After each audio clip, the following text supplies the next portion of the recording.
Los enemigos vehementes del centro, lo he titulado yo. Y me espolió Martín con la foto, ya hacia dónde quiero llegar.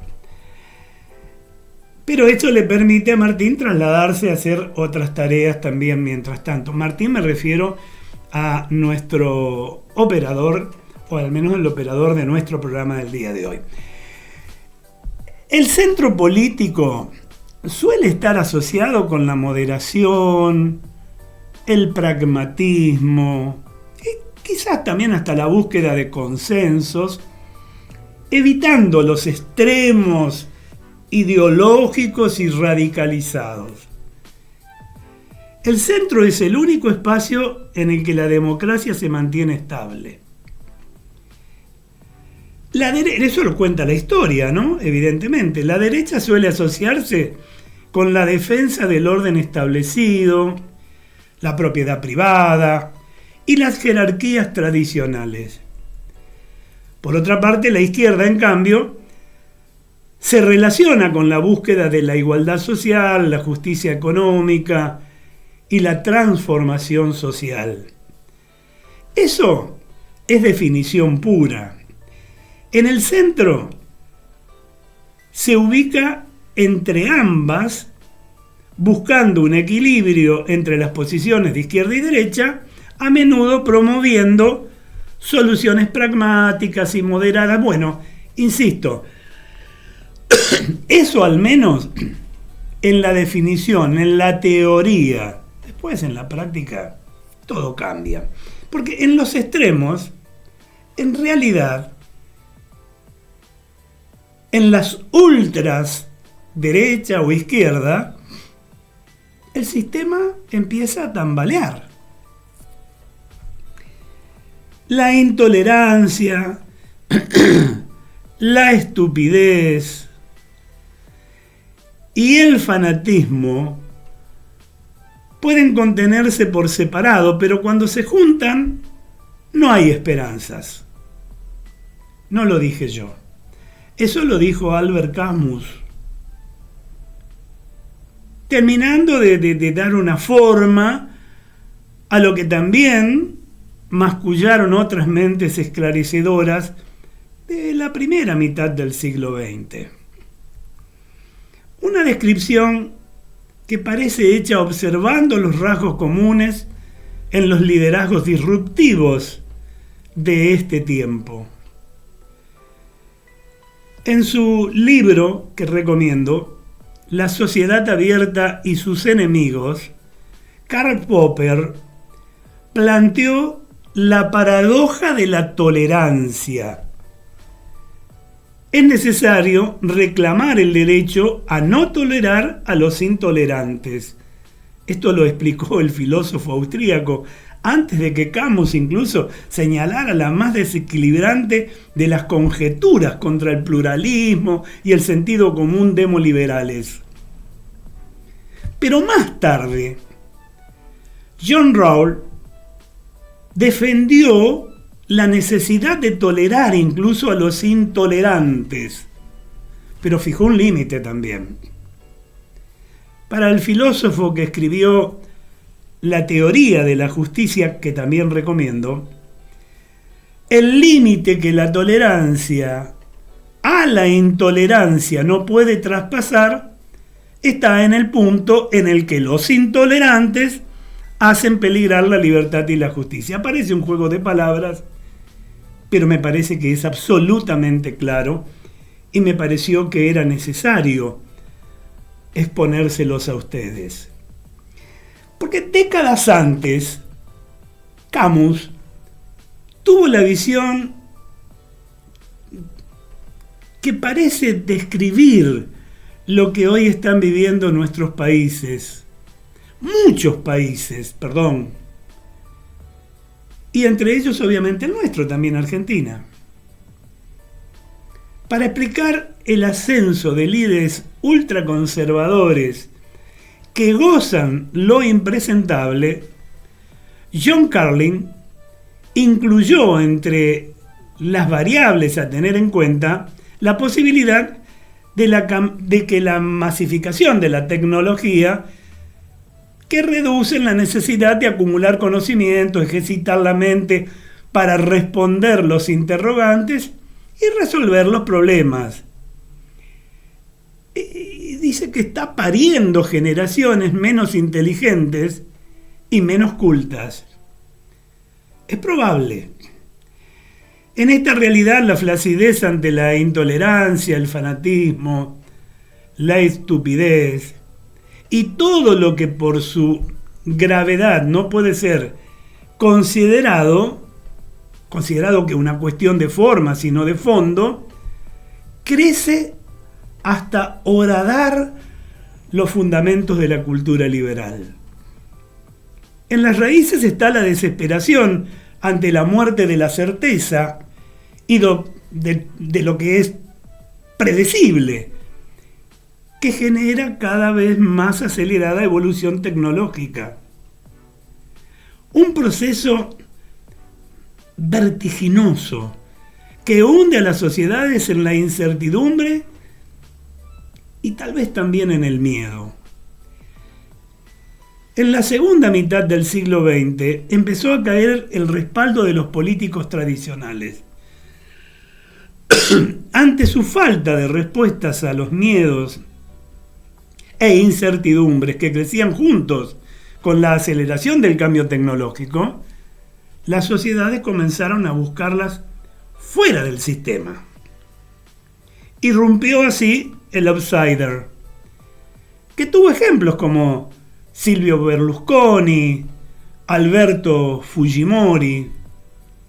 Cuando quedó claro que el outsider tampoco traía las respuestas que urgen en el tiempo de incertidumbre, las sociedades recurrieron al antisistema, que por cierto tampoco pudo calmar las ansiedades actuales. Y ahí entonces apareció una utopía regresiva que culpó a la clase política, la intelectualidad y el periodismo, describiéndolos como élite encerradas en sí misma y prometiendo el regreso a un pasado amable en el que el futuro resultaba predecible. Este tipo de liderazgo fue incubado en las usinas del antiglobalismo y fue para abrir paso al nacionalismo conservador de este tiempo y se trabajó en la conquista de las nuevas plazas públicas, que son nada más ni nada menos que las redes sociales. Al revés de las plazas públicas reales, esa que conocimos, mucho más aún quienes portamos unos cuantos años, cuya esencia es democrática porque son espacios o eran espacios donde los diferentes se cruzan y se acercan, o sea, donde hay una unidad de las diferencias. Las redes sociales son una plaza pública que no acercan entre sí a los diferentes, sino todo lo contrario. Les alimentan sus fobias hasta atomizar la sociedad en grupos que se repelen. Eso no es bueno. Esto ocurre porque el nacionalismo ultraconservador generó especialistas en alimentar las fobias de las personas de modo que se aglutinen en aldeas ensimismadas donde todos escuchan solo aquello de lo que están convencidos. Y en ese ensimismamiento crece la intolerancia a los que viven, sienten, piensan diferente, convirtiendo a la plaza pública en este tiempo en el espacio donde las diferencias se agigantan, causando grietas que supuran desprecio por el otro. Y así andamos por la vida.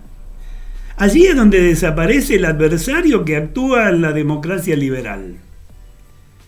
Lo reemplaza, ¿quién? El enemigo, que necesitan las autocracias. El centro es el único espacio en el que la democracia se mantiene ahí, equilibrada, estable. En los polos, el sistema, como dijimos, tambalea. Y por eso la centroderecha y la centroizquierda son imprescindibles para la democracia liberal.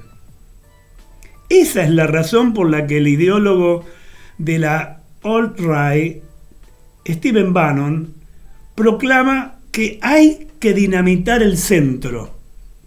Dinamitar el centro es lo que hicieron desde Putin hasta Trump, pasando por Orbán, Netanyahu y Bolsonaro, además de los italianos Gianroberto Casaleggio, Beppe Grillo y Matteo Salvini, entre tantos otros líderes corrosivos para la cultura pluralista.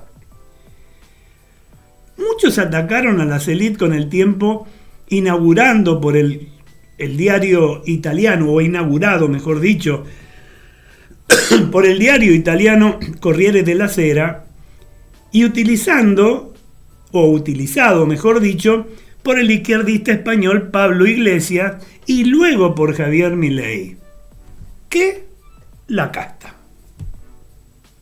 Eso que Bannon y Trump llaman estado profundo. Esos líderes no surgen naturalmente, ¿eh?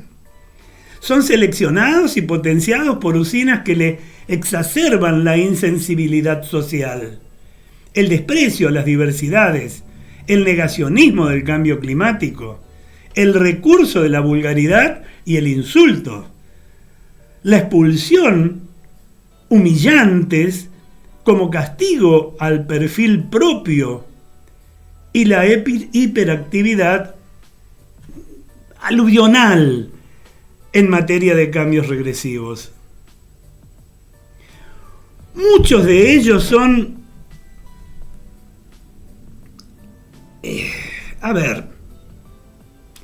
digámoslo, archimillonarios.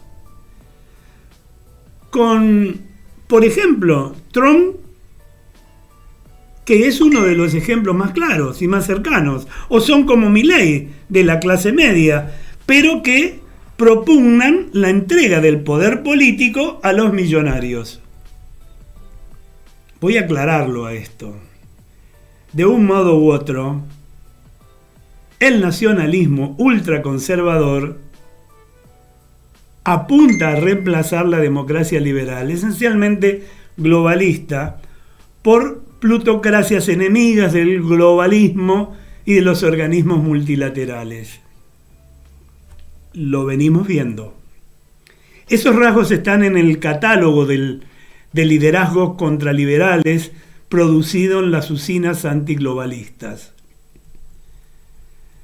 Miren, queda clara, me parece, la posición a nivel global y a nivel de nuestro país. Los ideólogos rusos y europeos generaron partidos con el poder concentrado en líderes patológicos a partir de una lógica moldeada en las redes sociales.